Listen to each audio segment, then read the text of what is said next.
This is the magicwordpodcast.com.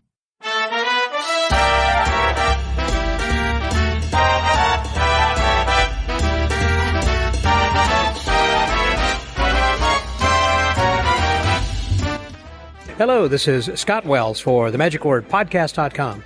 Well, we are getting ready to head out and, of course, going to be flying my magic carpet southwest to Chicago through Midway and then on to actually going to take a rent-a-car there, and we're going on to Colon, Michigan for the, It's the 86th, I believe, 86th annual convention of Abbott's Get-Together and also their 90th birthday celebration. So the two don't line up quite right, but I guess we'll figure that out. I really don't care as long as they have cake. Who cares, right? Okay. So I'm here in Austin getting ready to take off. And again, I don't remember really the last time I had gone to a convention. They all have started to kind of run together a little bit. So I had to actually look it up in my archives.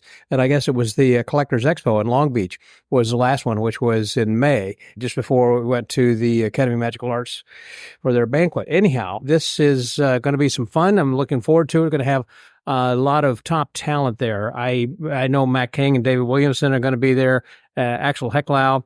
I'm looking forward to seeing some of my friends from overseas who are from 4F are going to be coming there. I know they're going to be having great evening shows and everything else that goes on, all the parties and everything. And in fact, today being Tuesday, the first day as we depart, typically I come in on a Monday and have an opportunity to play golf in the Colon Open, or the Open Colon, I guess as they call it.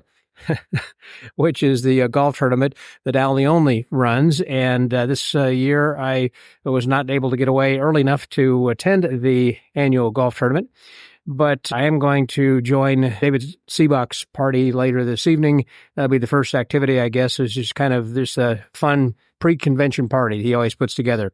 It used to be at his house, and it kind of got so large they moved it over then to a place that is downtown next to Sterlini's. It used to be Dwayne Laughlin's old Magic Theater. Anyhow, we got a lot of stuff that's going to be coming up, and I'll be talking with just a lot of people, and this is going to be combined here with today's activities along with tomorrow, because this really isn't a full day. I think it officially starts tomorrow. Today is the 30th, and I guess tomorrow is the 31st. Is that right? I may have that right, but I think that's right. Yeah, today's the 30th. So tomorrow is the first official day, and a lot of stuff going on. I'm going to kind of stop talking to save some room for the podcast for the rest of my guests.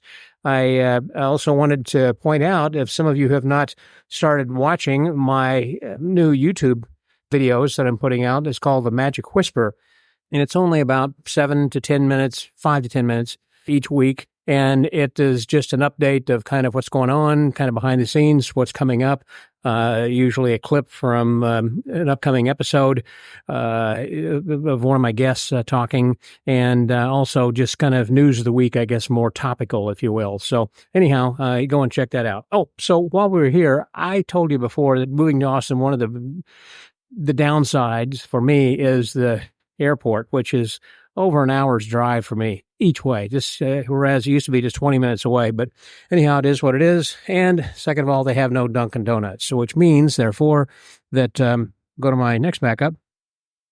It's going to be Starbucks, and today I'm going to surprise you. I have a blueberry muffin. Yeah, that's right. And I'm starting to try and cut back a little bit on my caffeine consumption. So I got a big old bottle of water here. Yeah, that is some good cold water. Yeah, I miss my caffeine. Anyhow, I'm on my way to Abbott's Get-Together. Come along with me and enjoy the ride. I'll be reporting each day over the course of activities. And then, of course, we will slide right into Magic Live. And there'll be some reports coming from there as well. So until later, this is Scotty out.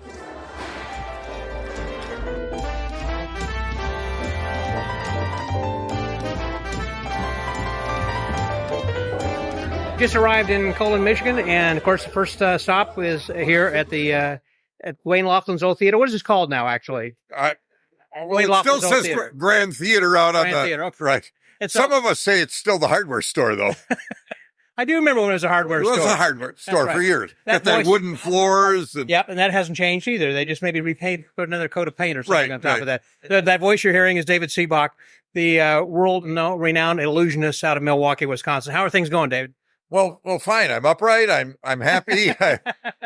I'm here. Yeah. So this is the happy place. This is like coming home, and It is. it's a tradition, as it is for you and Yep. all these people who are here. So Yep. yeah.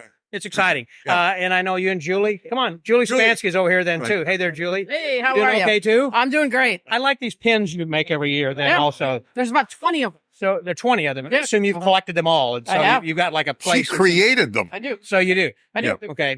So how do you go about that? I mean, do you just have an idea? I have an idea. I mean, this every one year. says ta-da. I mean, Yeah. the other one, I remember the skeleton was... of course, Skeleton, yeah. rabbit in the hat, Cam Colin. Every year it's a collectible.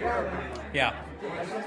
I don't know who collects them, but yes, She but does. there is a collectible for everything, right?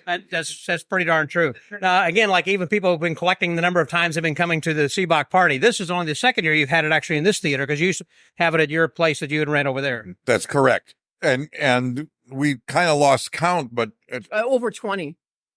so a long time. We've been doing this it was kind of started some years after Hank Moorhouse passed away, because he had a night before party, Yeah. but it was it was a smaller event. It was some miles away from here.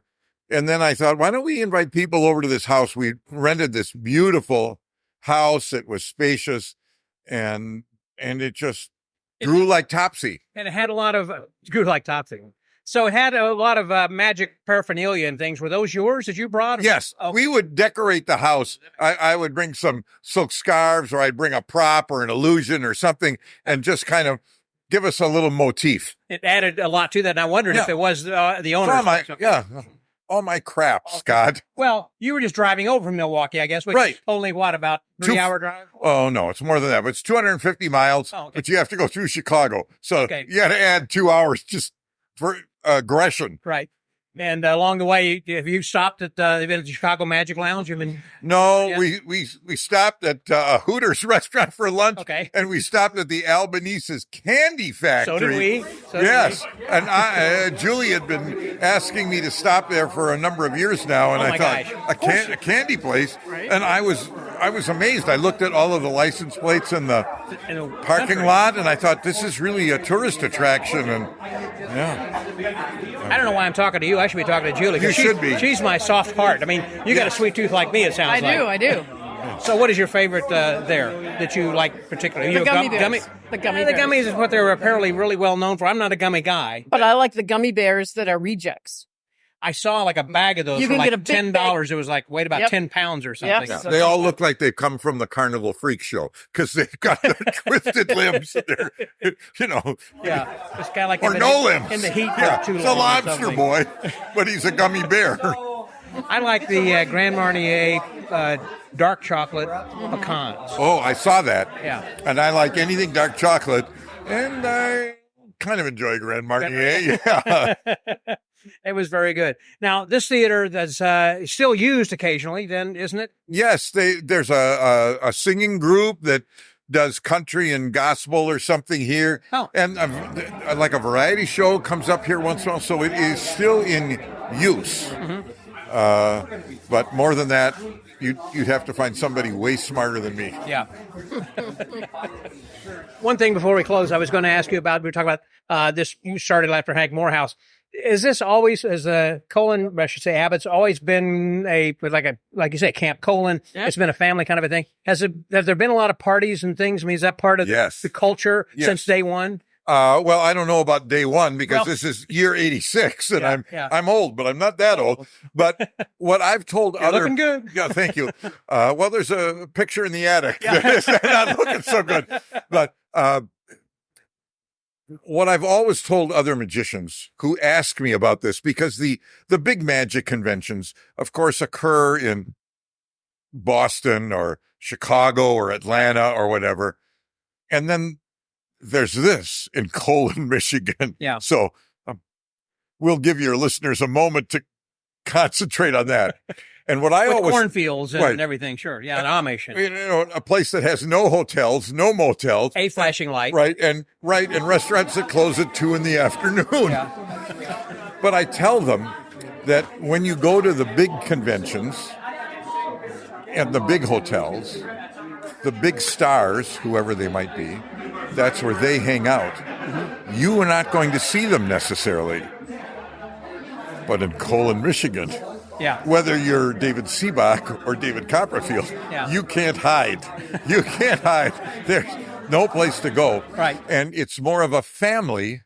And I do think that if anything happened here, heaven forbid, that there would not be another annual Abbott's Magic Get-Together. Many of these people, like you, would still come here. We would. For Even the if we- same days, because you would see your friends. That's And you might not see a magic show. Right. You might not hear a lecture.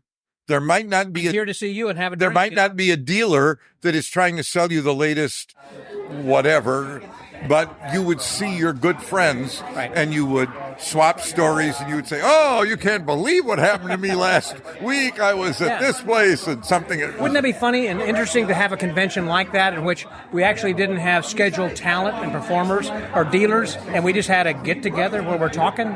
A famous quote from J. Marshall, Yeah. a name that needs no introduction to well-known magicians, was he was asked, "What is the ideal magic convention?" And who would know better than J. Marshall? Right. And he said, "No shows, open bar." Period. Yeah. Period. That was it. The one I remember, of course, his famous line was, "Where are you staying?" And he said, "Where am I staying? It's only a 3-day convention."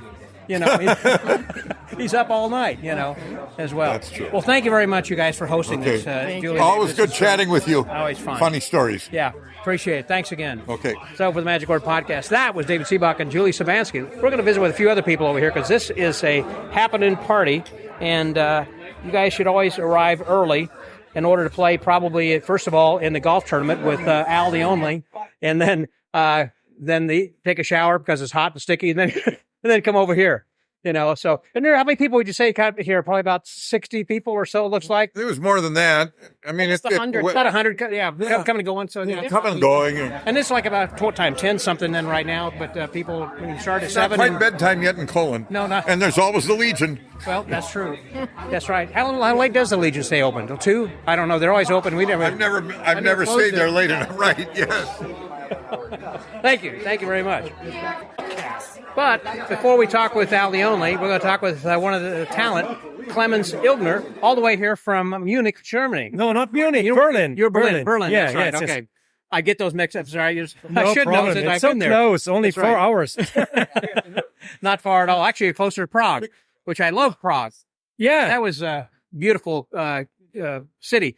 So usually we see each other at the 4F convention. Yes. And so you were booked by, did Mike Miller book you, I guess? to Yes, come over? Mike. So- Mike okay. did it. Mhm. Yeah, yeah. So you're going to be doing stage or close-up or both? Or what are I you do gonna both and a lecture. And a lecture. And a lecture. The And you're full gonna be- program. You're going to be playing your trumpet as well? Oh, that's a secret. Okay. No, yeah, but probably. I play 2 instruments this Saturday, but the trumpet and the other one is a secret instrument. Okay. Now, when I say the trumpet, actually, there's a difference between a trumpet and a cornet, because I played the cornet Yes. in the jazz band, but you played a trumpet. Is that I correct? play So- both. And to Okay. be honest, I play the cornet on Saturday. Okay. The reason is because the cornet is not that much, has not that much weight. So it's more easy and it's smaller. Yeah. It's more easy to get it on the plane for Well, that's such true. a trip. Yeah, that's true. Because I have a lot of magic with me also. Yeah. So I imagine you do. If you're going to be doing a big stage show and everything, what are you going to be, 15 minutes or so, or 20 minutes, or how long? So is it? I'm I'm the MC on Saturday Oh, evening you are? show. Okay. Yeah, I do some magic as well, but I brought 3 of very good magicians.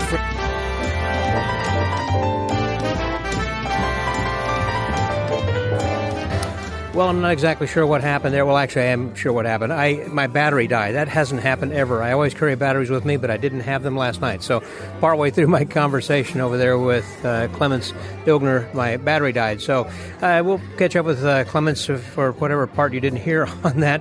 But so that was last night at David Seebach's party. There were some other people I wanted to chat with, but I'm going to catch up with them then later. But one of the guys that I always love visiting with is one of the friends of the Magic Word, and that's Jerry Costello. Hey, Jerry. Hi, how are you doing, Scott? Doing Welcome to our fantastic. village. Thank you very much, and it is your village. You've moved here pretty much full-time from Florida. Now you're retired. Yeah, we retired in 21. We're up here from 1st of June to almost the 1st of October, and then we're back in Florida. So so you just spent a So little the bit. summers are here. Okay, yep. And so you're a snowbird, I guess, kind of a thing. You mentioned something about, so I saw last night when we were going to the Seebach party right next to Sterlini's place, there was a sign that said photo op, and I saw these lights that were set up there, and it's kind of like a little alleyway or something. What's going on with that? So the street there is called Swan Street. The lights were put up by Carl and Annette Thornton. They'll be on during Magic Week. They come on at dusk. They'll go to about 3 in the morning. If there's a sign that says photo op, though, and if you go down that road about 150 feet on the wall to the west, there's a little surprise photo op for everybody. I don't want to give it all away, but let's say it's muralistic type thing. There's some magic related, very, very much, and you'll also, there's a few Easter eggs in there to look for. A little Easter egg's a little hidden thing in a picture. Yeah. So there's a few of those for people that are in the know with certain things around Colon or whatever. A guy named Mike Bowers, who does a lot of 3D art and mural painting from Fort Wayne, does a lot of zoo art and stuff like that, came up. Contracted for him to do that? Yeah, so he, Carl Thornton's the mastermind behind it. He and I spent parts of 9 days. So we started 2 weeks ago, Tuesday, and we ended last Thursday. So the funny thing it's is, really neat. As I walked by there last night, it said photo op, and then I saw these posters over there from Sterlini's. I thought, John, it's just advertising Sterlini's Magic, and the photo op is to take a picture with that thing. No, you got to go a little bit further, and it will. And I think everybody will be stunned when they see it. It's really good. Yeah, and we're really proud to have it in the village. Well, I mentioned last night about how the David Seebach has an opening night party, and you have kind of a closing day party on Saturday. You've been doing this Saturday for a long number from of 3 years. to 6. For like what, 20 years, or how long? Have you been doing this? 1993. Okay, we started. So what'd that be? 31 years. Yeah, it's be the 31st year. Yeah, and it started out with just some hot dogs and hamburgers for the guys from Indiana that came up the first year we were here, and we did it in our garage. And then now it's kind of blossomed into a little bit bigger than that. We usually have food and drink, and people always bring something. It kind of is like the loaves and fishes. We end up with a lot of stuff, What was it that encouraged you to move up here to Colon from Florida? I guess... you like the water, obviously. Yeah. So when we were... so I was practicing in Indiana. Yeah, and, you were an anesthesiologist. Right, correct. And we came up, went to... we went to get-togethers back in the late 80s, early 90s, and we stayed at a ramshackle shack in Coldwater, and sort of was given the ultimatum that we're not doing that anymore. So we started looking for a little place on the lake, and we found a great place. We added on to it a little bit, raised 3 girls up here. Yeah. And just been a great move for us. A lot of friends in town, so...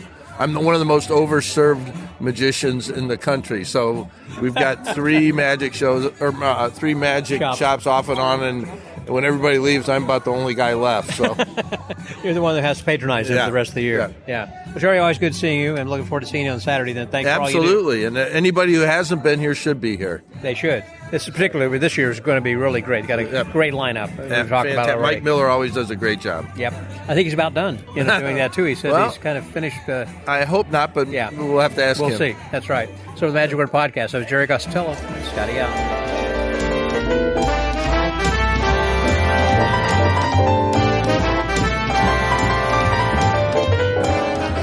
So right now we have moved from the Barry Mitchell lecture, and we're in the dealer's room where Barry has the table, and I'm lucky to kind of get within 2 or 3 deep of him right now. After all the stuff that he was talking about, he really had sold the stuff very well. Now he's physically selling his stuff over here. So I've got a couple of guys with me that have been coming for a while, Dan Rosenberg and Mike Conklin. Mike Conklin. That's right.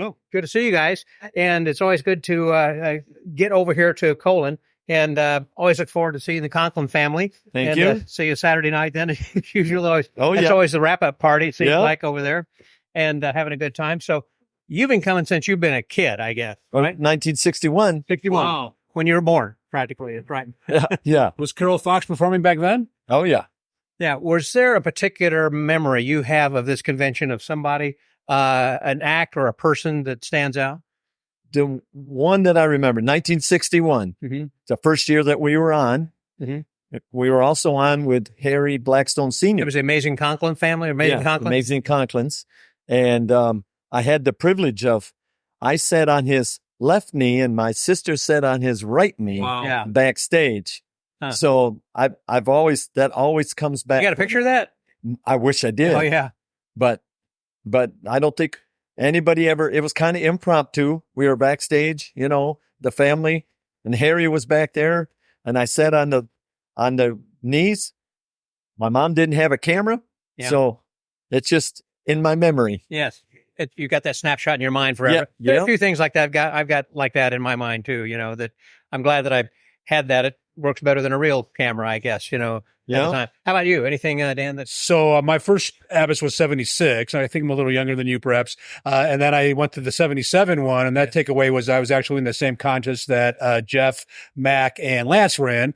They came 1, 2, 3, and I think I was the 35th. That's the one I've heard about. Yeah, that's the one you heard Were about. you actually in the contest? I was actually in that contest. Oh, that is funny. Well, I've not heard of anybody else I was on who the was in Thursday it. show. I actually performed, and I didn't even see Lance because I didn't go to the Wednesday. I was actually practicing for the Thursday, so I didn't see Lance perform. So I was trying to figure out who that tall, skinny kid is that won, because we were like, we figured these other guys were going to take first place.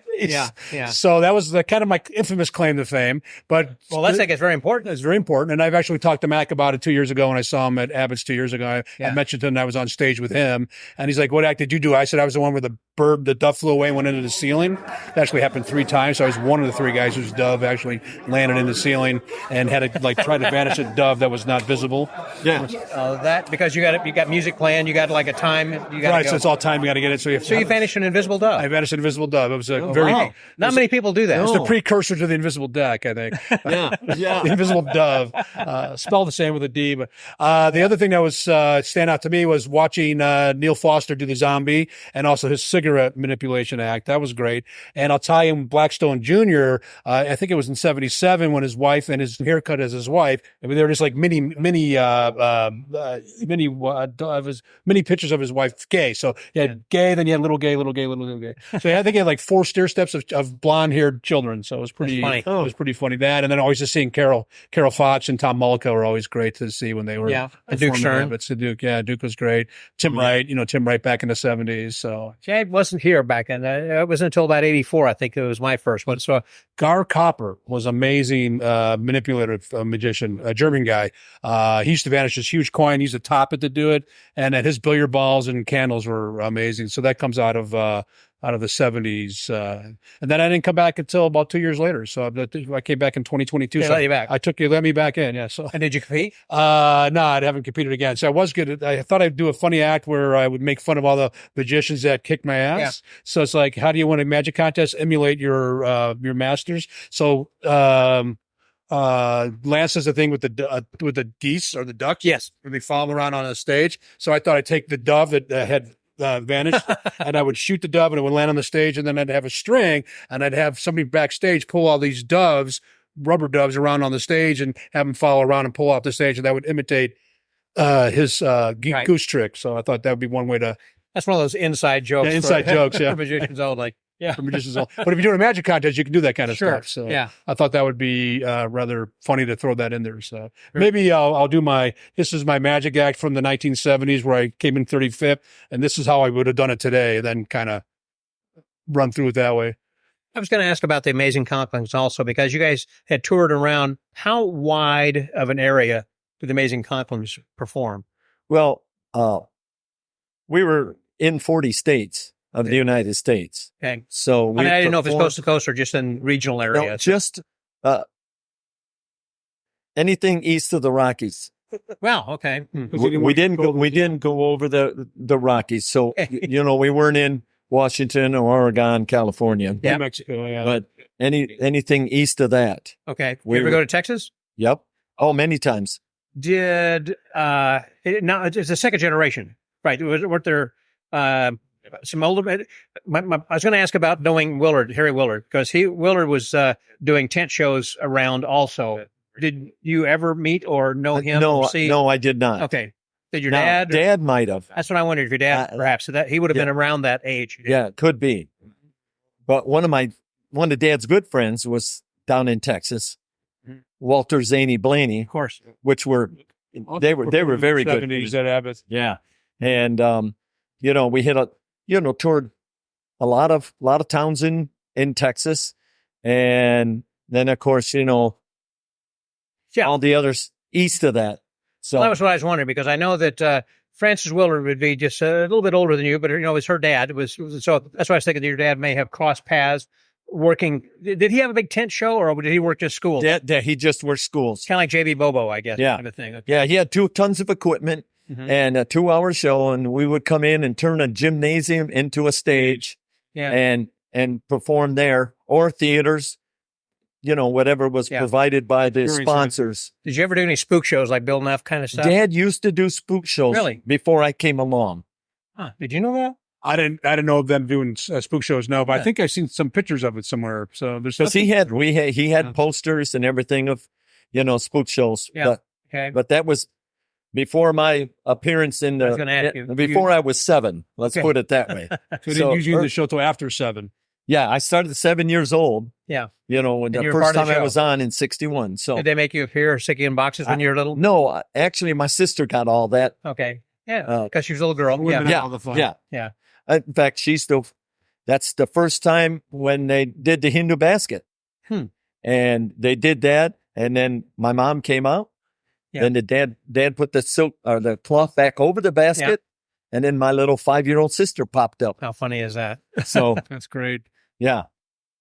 Great. Well, there's a long history of magic and magicians in this area. I was talking to someone earlier about the magicians who are from Michigan, and there are tons of really great magicians in the state, and they've been recognized and have come through Abbott. And so that's why they were celebrating 86 years of this convention here now. So thank you, guys. Appreciate it. Thanks, Dan. thank you. Thank you very much. I appreciate it, Mike. Okay. Thank you. So later, this is Scotty out.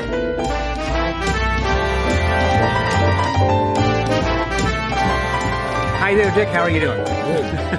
I've got Dick Stoner with me, and he's someone who's been coming to Abbott's for a long number of years. 70-some years. 70-some years. So we're celebrating our 86th anniversary. You have to be one of the oldest people or most long-time coming people, I guess, people who have coming the longest. Maybe let me put it that way. Not the oldest. Yeah. You're doing well. You're looking good. And I've gotten good feedback, by the way, when we did our podcast before, when we had talked. So what you been up to? How's the magic shop going? Oh, fine. I go in on Saturdays, and but at your young age of 86. yeah, I do that. And I love to look through magazines and magic magazines and stuff, and keep current. What's one of the favorite things you're looking forward to here this year at the convention? Well, I want to meet or talk with what's his name?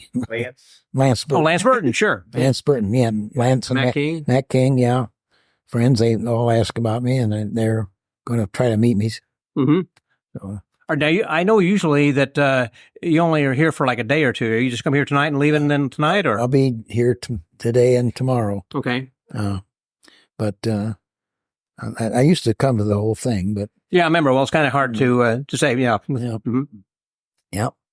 But it's fun to see some of the friends here and some of the things that are going on.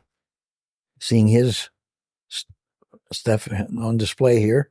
Yeah, right. Yep. At the magic shop here. Yeah. And are there things that you are looking forward to doing? Is there something right now in your life that's like, man, I can't wait until such and such? I mean, you've been looking forward to this convention, I know, for a while, but now you're here.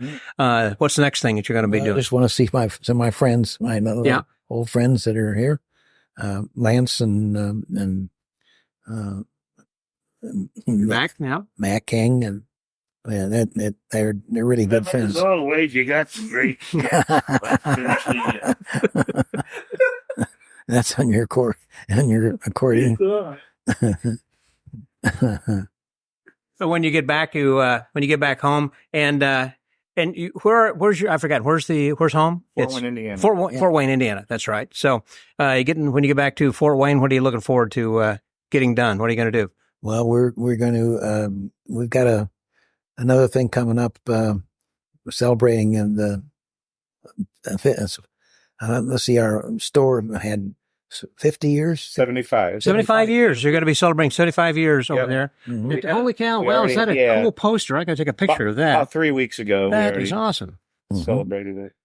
Oh, you already celebrated. So what'd you guys do? June 29th. So we had a big magic show. I don't know if we held a big magic show for the community. About 200 people showed up. And then the next day we had a big block party right in front of the store. It was proclaimed Albert Stoner Day in Fort Wayne. And the governor of Indiana named Dick Stoner a Sagamore of the Wabash, the highest award a civilian can get. Is that kind of like a colonel, like a exactly Kentucky that. colonel or something? Yeah. Well, congratulations. Thank you. Yeah, for all those years. And that is an awesome looking picture. That looks like it's something that was drawn by Rick Heath. It looks like something, that was from Le Grand David show or something, Sure. Well, congratulations. Thank you. Thank you. Well, it's good talking to you and good seeing you guys. Then all the best. Thank you. So with the Magic Word Podcast, that was Dick Stoner, Scotty out. And before we go, just a minute, that Colin Haynes going to give me something. Yes. And also at our celebration, I forgot to mention, but very special, President Arkin of the IBM. Oh, Chuck Arkin. Yes. Officially changed our local ring name to the Albert and Dick Stoner IBM ring, number 221. That is very important. Glad you corrected that then, too. Indeed. And by the way, I thought he was going to correct me about his age. He was 94. Is that right? A young 94. Still young, that's exactly right. Okay, Scotty out.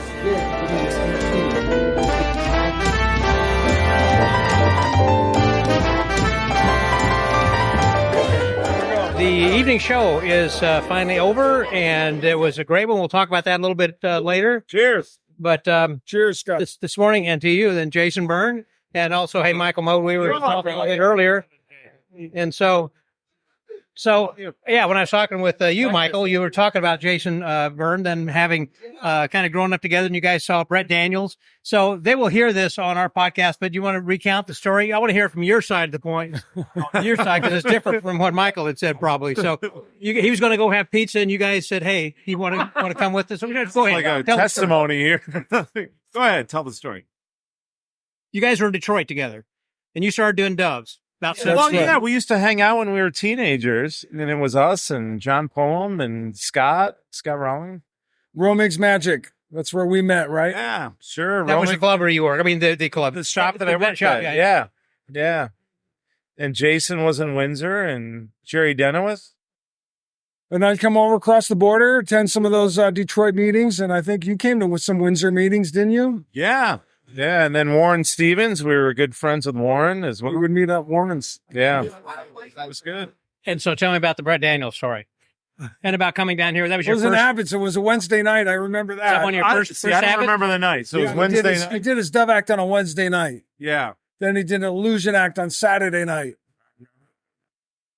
Yeah, that's where So we we met. were walking down Blackstone Avenue, and I think it was the two of us. And I said, let's go say hi to Brett, We saw him in the window. Yeah, and I said, he goes, no, let's not go. And then he invited us to join him for pizza, Yeah, he bought pizza. and that was it. And then You were elbowing each other. oh yeah. And I said, Brett, have you ever given lessons to anyone? He goes, no. Do you know anybody that would want them? And I go, yeah, the guy next to me here. And Jason's kicking me under the table. And And what did you say to him? Yeah, I started probing Brett for a bunch of, questions about bird magic. And I got his number, and we met up again on Saturday night, and I helped him load in, load out, and we stayed in touch. And I took private lessons later on. yeah, it was great. And I said, Jason was how to do that. Is that where you got your bird production? Where you're macaw? When you do the macaw? Yeah, he was doing that. I started off using a duck. Oh, You know? okay. Right. Was it you that came up with the double cage thing? Was that you?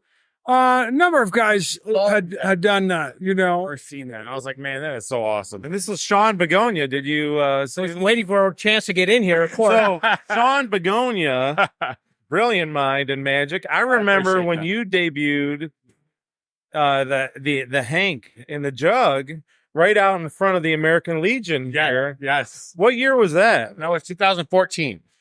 So 10 years ago. I got so many of the best magicians to hold it. I got, oh my God. The Hank. Yeah. Specify what you got us. Yeah. So it's yeah, you guys held my Hank. Yeah, real nice. Yeah. The bottle and the Hank thing. It wasn't Hank Morehouse. It was Hank. What was really great, there was a lot of really awesome people from the past that were just happened to be here. And Right. I got out of my comfort zone. I just invented it. And I I was like, all right, I'm going to just do this. And there's a really awesome video to show of when I was here. You're in that video. Chesaday's in that video. You weren't here that year, I don't think. Maybe not. No.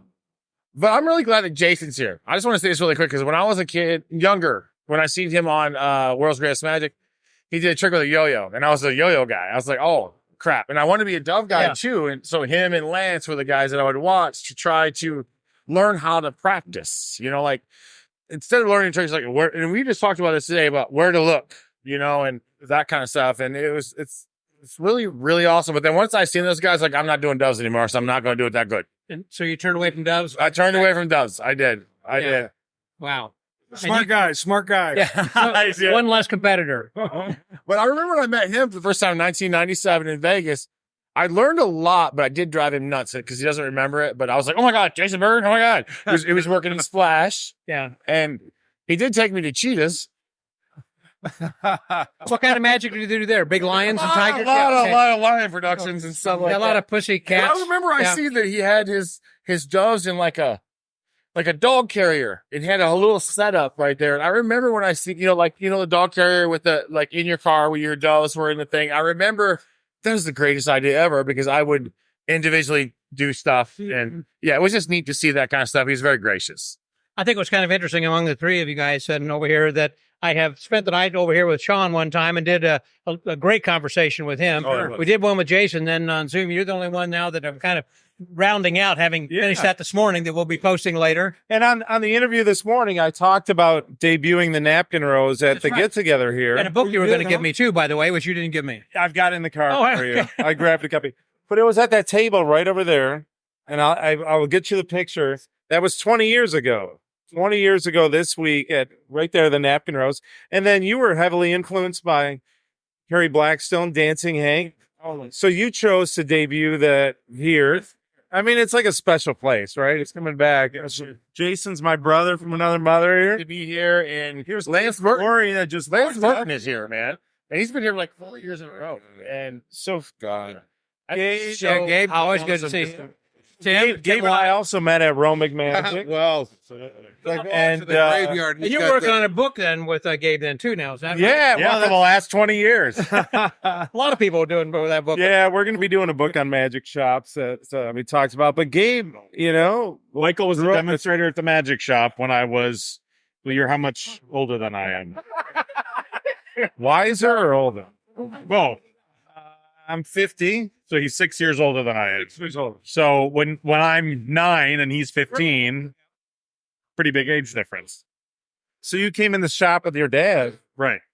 And we were hanging out at Romings, and then you got the collector bug when I was pretty young. Yeah, probably 12, 13 years old. But the book you were talking about is the joke book, right?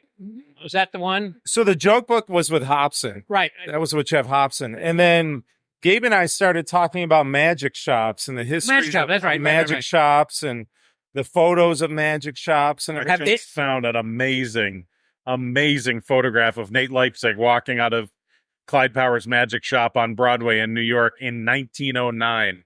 Wow. It is and he's walking out the door and the window display is right there, with all of the unbelievable, magic lessons given. I mean, unreal.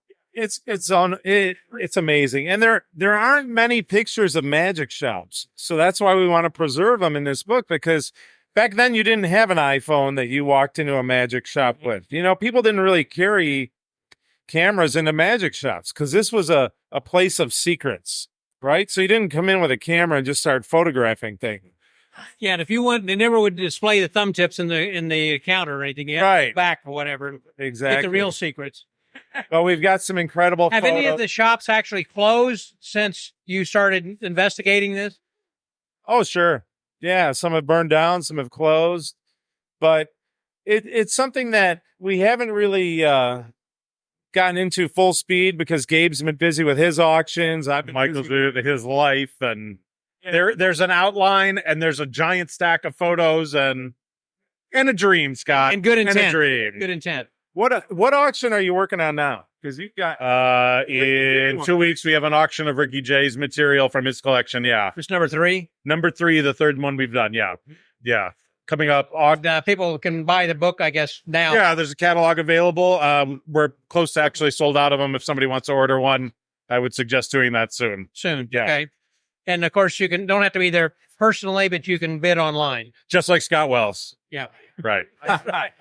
How many books have you got that you're working like with Michael here? That you got other projects with other people? The list, depending how close, how far out can we talk? I would say a dozen. Okay, that's fair enough. A dozen with 2 of them, mostly laid out and ready to go. Yeah. So, yeah, I would say before the end of the year, I'll have a couple more at the press. Have you got anything that's going to be introduced at Magic Live this year? I just couldn't make the deadline. Nothing so not this year. Okay. Not this year. You usually have 1 or 2. It seems like you're. I know. And my secret plan in my brain is like next year it's going to be 5 because I've got enough in the hopper that's like close where I could make it happen. Yeah. That'll make us Tell all a story happy. quick about the name of your publishing company. Because of Abbott. I got my start in magic at Abbott's. What's the trick that started the Abbott Magic Company? Do you know? I was going to say it was the upside down, like a pendulum. No. What's that called? It's called Squash. Squash. Yeah. Right. So Squash Publishing. Yeah. Yeah. So Squash is the vanishing shot glass. Which Percy Abbott invented and started selling in 1933. The heck out of it, and that's really made of. The trick that built Abbott. Yeah. As Sid Lorraine said, it's the first time a shot glass started a career in magic as opposed to ending one. Yeah. The only time, probably. Yeah. So Gabe named the company Squash Publications. I was just talking with Debbie Bordner, and she was saying that she wants to have an archive of information for people's best stories of the convention past. You've been attending a lot, Gabe. So have you, Michael. Can you think of a particular memory that sticks out to you?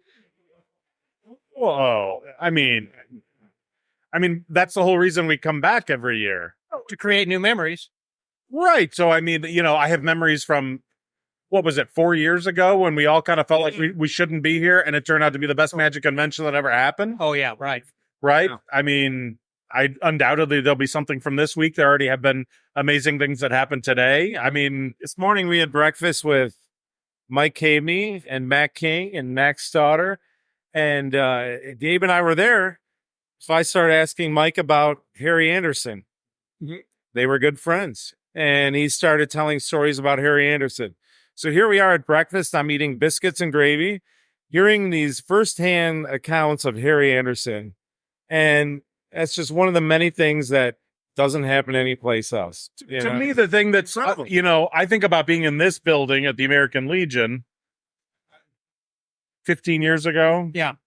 And kind of standing on one end of the room and looking all the way to the bar. It is wall-to-wall people. There's 2 guys from Tokyo sitting there having a beer. There's a guy from Austria next to them. There's 3 unbelievable close-up magicians sessioning right next to them. All my best friends are in the same room. Everybody who's been on the show is in the room, and the show's been unbelievable. I don't know who I was standing next to. I looked at him and I go, nowhere else in the world. Where else can you go and do this? Nowhere else in the world. Yeah. I got to bring this guy over, Gordon Russ. Gordon is from the Detroit area as well. Gordon is one of the best family show entertainers ever. Mike. And praise there, Gordon. Yeah. So Gordon. Well, I'm Scott Wells. I know. I listen to your podcast all the time. Thank you. You like it? Yo, I enjoy it. I'm sorry, what? I enjoy it. Gordon worked at Romic Magic Shop in Ferndale, Michigan, just outside Detroit, when I started going there. And I mentioned earlier that my dream book was Abbott's catalog number 22. And I remember making my Christmas wish list the first year I got it. And I still have that sheet of paper. And it's like a a loose leaf paper filled with all these items from the catalog and the page number and the price. And my mom was smart enough to have Gordon go through it. And he was like, yeah, this would be good. This one, maybe not so much here. You don't want to do tricks with liquid because they're going to mess up your case. And he was the worker that said, here's what you really want. And then he said, get a set of Tarbell. Mm-hmm. And that was like, the best advice that you could have at that age. Yeah, right? it's true. So It's true. I owe a lot to Great set of books. Great set of books. And you still have the receipt, don't you? Did you say that? the receipt. And, I still have all this stuff. And I went back and I've tried to buy everything that was on that list. After the You missing?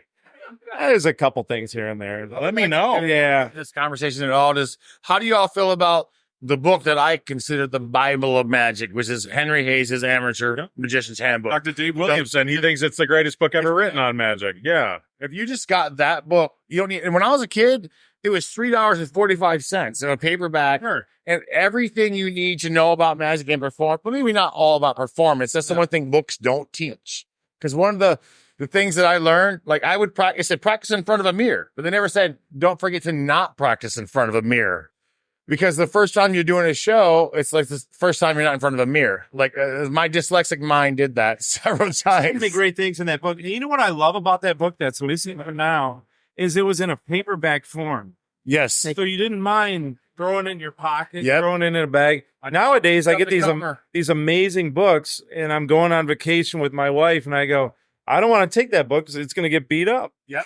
You know, but that book, Amateur Magician's Handbook, I still have the paperback copy from when I was a kid. There's even a line about the dancing hanky in there. Yeah. And I still, at the time when I had the book, I still didn't know how that trick worked. I was surprised to find out how it actually worked. I didn't even think it. But it said a horizontal line made this happen. And that's all that's in that line. They talked about Colin, Michigan in that book. Is that kind of what inspired you to do the Hank in the Bottle then? Or? I would say it was a David Copperfield Kodak commercial. You guys remember that? He did a Kodak with a dancing hanky. And then when I was 13, I was second row, center stage, Copperfield's dancing hanky. And it is the greatest there ever was. No one's ever. I worked with Don Wayne, and he told me, he said, there's 8 people helping do that. He said, you're doing what you're doing with nobody. And I didn't know that was a thing. So Out of all your products, all the stuff you've done, what are you most proud of that you've Great question.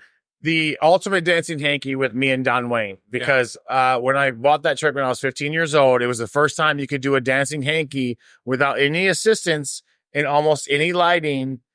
But it was very limited. And then when I added what I added to it, I sent it to Don Wayne, and he called me. He said, "Is that my trick?"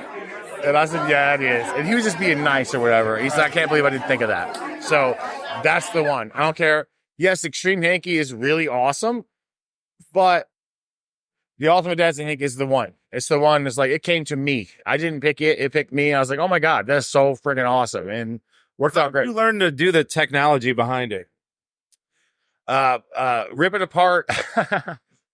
Electronics. Yeah. I used to do that. I would take apart stuff and never know how to get them back together. I remember a really good moment with my grandma, because we live with my grandma.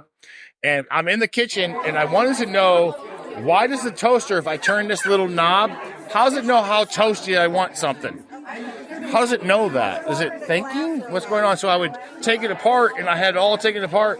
My grandma came in the kitchen. She's like, "Sean, what are you doing?" I was like, "I have to know how." She's like, "You got to unplug it first." Or you are going to, yeah. So I learned my lesson that day. So yeah, just taking stuff apart and just learning. That's awesome. Very cool. Well, listen, we could go on all night, and we probably will, but I'm going to shut this down at least for a little bit. Let's toast to that. And let everybody wish that they were here with us. Thank you guys very much. I need more of Scott. Thank you. Scotty out. See you tomorrow.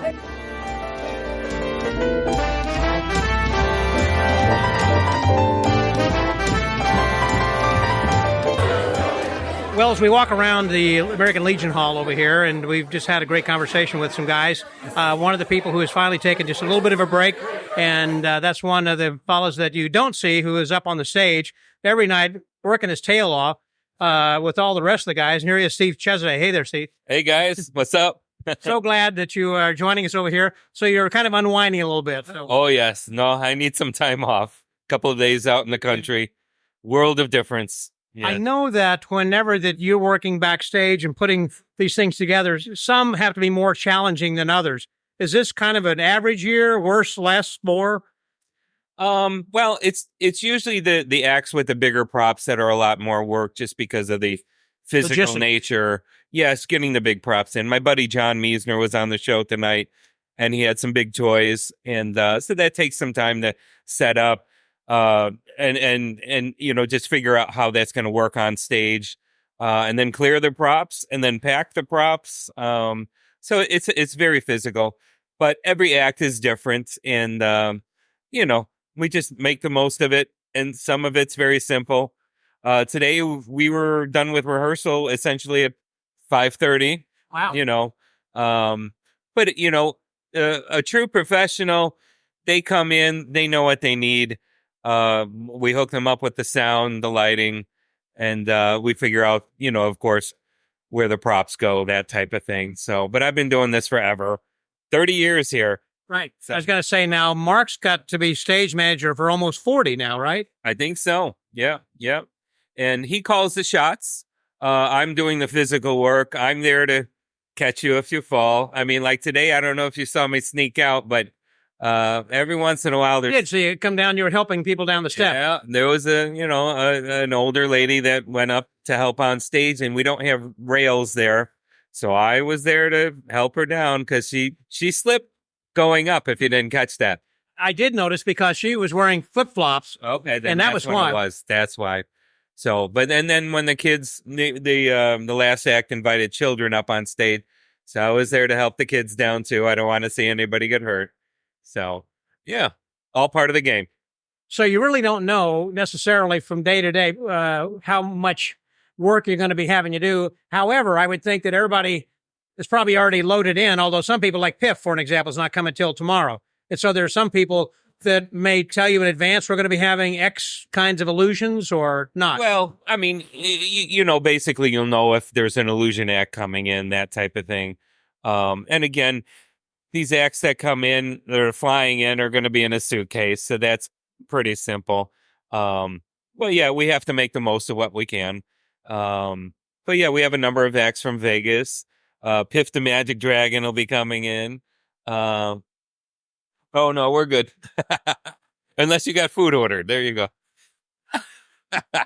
But, yeah, no, we just, we look at who's on the show, and then we'll kind of know if, this is going to take some time, if they got a lot of lighting cues and things like that. But, like I said, the professional act will come in. What do you got? A blue wash? That'll be fine, and that's, and I've done this plenty of times where we perform ourselves. Same thing. I know, what to expect and what to bring. Well, some guys I'm sure are pretty demanding, whereas others saying, I don't care, whatever you want. Oh yeah. They're divas, huh? Yeah. No, there was somebody that showed up late for rehearsal today, let's say, and was on his own schedule, and because we're there waiting for them to run our rehearsal. And they're not even there. And it was like, what's going on here? Not very good etiquette. No, that was, like I said, I think he's on his own schedule. Mm-hmm. But we won't name names. Yeah, fair enough. Yeah. But it was an all-around good show, I thought, here this evening. And each night it always gets better and better. Oh, yeah. Yep. It's always a fun time, and it's always to see new acts from around the world, around the country. Yeah, I think we have a number of acts from Germany this year. So that'll be interesting. Saturday's an all-German act. Yeah. And it'll be fun to see what they have to offer. Well, last year, when they had an all-Japanese act, we didn't know until after it's over when everybody's jaw dropped and said, oh, my gosh, what did we just see? It was absolutely amazing. Yeah. They rocked the world. Oh, yeah. No, it's fun to see a different interpretation of magic, and it's always different when it's from another country, that type of thing. Well, now you see Abbott's from a completely different perspective than anybody else except that handful of people who are backstage, basically. Yep. Oh, and so from your perspective, what has been some outstanding moment or moments? I mean, I think told me before, like working with Harry Blackstone was great, but yeah, no, it's a different viewpoint because you're not really seeing the show. I mean, I'm watching to prevent anything to go wrong, that type of thing. We had one of the illusions on the show today collapsed. The frame collapsed before it was pushed off all the way to the side, and I couldn't go help her because the curtain was open. So I'm just trying to avoid any disaster.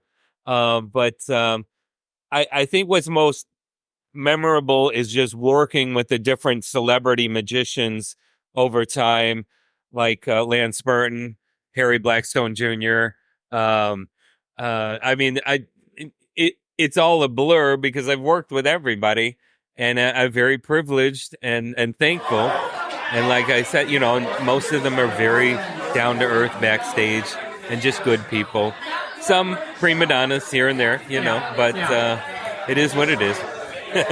Yeah, but so again, you haven't seen anything because you probably don't even get to see the close up. Because I remember they used to have close up on the floor, and then they would rotate. They stopped doing that a long time ago. But the close up stuff, I mean, I get to sneak out, you know, sometimes. You're not a close up guy. You're a stage guy anyhow. So do you care a lot about that? I do it all. I mean, I've done restaurant work over the years too. So I mean, I appreciate a good coin trick or a card trick. But you know, my field is of course illusions, that type of thing. But I enjoy seeing that. If I enjoy being fooled just like anyone else. So I saw on the agenda that Carol was actually working on face painting today. Oh, is that right? Yeah. Oh, yeah. No, she's set up in front of 5-Star Pizza. It's part of the Abbott schedule. She's there, I think, 3 to 6 o'clock, and she does face painting for the kids. And it's just, you know, she's an artist, and it's something like, you know, she enjoys doing. So, yeah.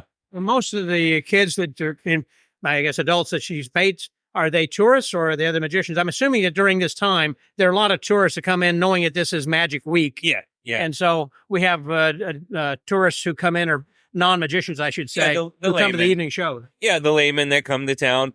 A lot of people from Chicago have cabins up here. And they go to what do they say? So they stay at their camp. Yes, a lot of them own cabins in the area. And but they enjoy Magic Week like we all do. It gets, you know, Wednesday's quiet. Thursday, more people. Friday, Saturday, then we're packed, you know. So it's just, you know, it's been a tradition. I've been here for 40 plus years. I came when I was still in high school, and it's like going back in time, you know. I mean, the Amish are still out and about with their horse and buggy, and it's always fun to see. Well, last question was, and I may have asked you this in the past, and that is the first time that you came, what was it that, how you came to know about this? Were there other magicians there in your club saying, hey, this goes on? You said, I got to go, or? Yeah, my friend Tom Rosa, he's a magician. He's in Ohio now, but he introduced me to it. Actually, they brought me here. It must have been, I think, 1983. Landis and Company were on the show. Yeah. And I was just dumbfounded about, I had never seen a magic convention before. And I'm like, what's this all about? You know, a dealer's room and a this and a that. And I'm like, so the next year I registered, and I've been coming ever since. Yeah. I mean, it's just, it's an amazing family type of reunion because I've known many of these performers here for decades. I've known you for how long? Not long enough. I wish we would have known each other earlier. We've been good friends for such a long time. You're such an easy guy to like. It's been probably at least 10, what was it, 20 years? I'm 24 right now, and I know it's been in the 2000s. I don't know if it's back in the 90s, but it's killing me. I'm going to be 60 in a couple of years. 60, me, Mr. Rock and Roll. Oh my God. Yeah. Oh, it's killing me. It's that hard living that has kept you alive. I think I look good for my age. You do. I think I still got my hair. That's all that matters. It's gray, but it's still there. So. And Michael Trix is going to be here this Friday and Saturday. I'm excited. Yeah. No, he's going to come. That's my buddy. Yeah. We're fellow rock and rollers. But yeah, he'll be here for a couple of days. But yeah, it's always great to see friends. My buddy Terry Evanswood. I grew up with him. He was from St. Charles. We were local competition, but we were also best friends. Yeah. And we still stay in touch. But it's fun to see him. His dad is here. So it's it's just a great time. Great time. Yeah, I wanted to visit with him briefly.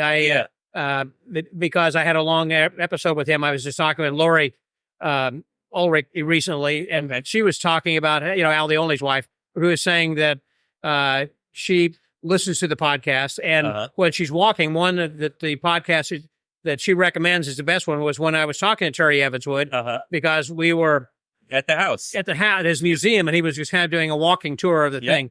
But there was a story that he recounted and talking about a lady who was who told him about how that she had gone to the beautician to have her hair fixed and everything, and had her nails and whatnot, and she went to his magic show, and the plan was that she was going to go home and commit suicide, and she wanted to look good when they found her body, basically. Yeah. But she was so inspired by his show that he saved her life. You know, it's things like stories like that that's just amazing. Yeah, no, they are. I mean, I haven't had one like that, but I've inspired a lot of young children to get into magic. In fact, I have a young friend that was in a wheelchair until he discovered magic, and it has helped him get out of that wheelchair. I introduced him to Kevin Spencer, and he did a documentary about him. I forgot what it's called, but my friend, his name is Trent Revis, and he was essentially paralyzed on the left side. He was born, he had a stroke, and magic. Magic just was a spark to get him interested in getting up and performing, and he can do card flourishes better than me now. Wow. So yeah. It's great. amazing. It's a miracle. It's a miracle. So we do create these things, and a lot of times we don't know what ripple effects are going to be happening down the road. Yes. Oh yeah. But I mean, Terry's story, I mean, that's heartbreaking. But I mean, at least she's still around, and that's a good thing, Well, thank you very much, Steve. It's good being friends with you, and thanks for your time. Thanks for all you're doing and helping over there. Oh, well, thank you, because like I said, I listen to every episode, heck, more than once. Yeah. I was listening to the Abbott's episode, just getting ready for this. But I do a lot of walking, and I enjoy listening, and I look forward to every Thursday. Makes me happy. Well, and I know you do, because every time that I post saying, here's today's podcast, within minutes you're saying, I'm really looking forward to this one. Yeah, exactly. Yes, everyone should listen. Well, thank you. And I agree. Oh, yeah. No, it's awesome. I thoroughly enjoy it, especially when you have somebody new and interesting. In fact, I think you were talking to Joe Devlin, a friend of mine, but some of his story I didn't even know, So, I mean, but, a fellow Italian, and we have a long history together as well. Mutual interests and things you get. Oh, yeah, yeah. No, he's a great guy. Yeah. But I mean, it's fun to hear some things that I didn't know, Right. So, fun stuff. Well, thank you very much, Steve. Always good talking to you. So, the Magic Word Podcast, that was Steve Chesaday, Scotty out.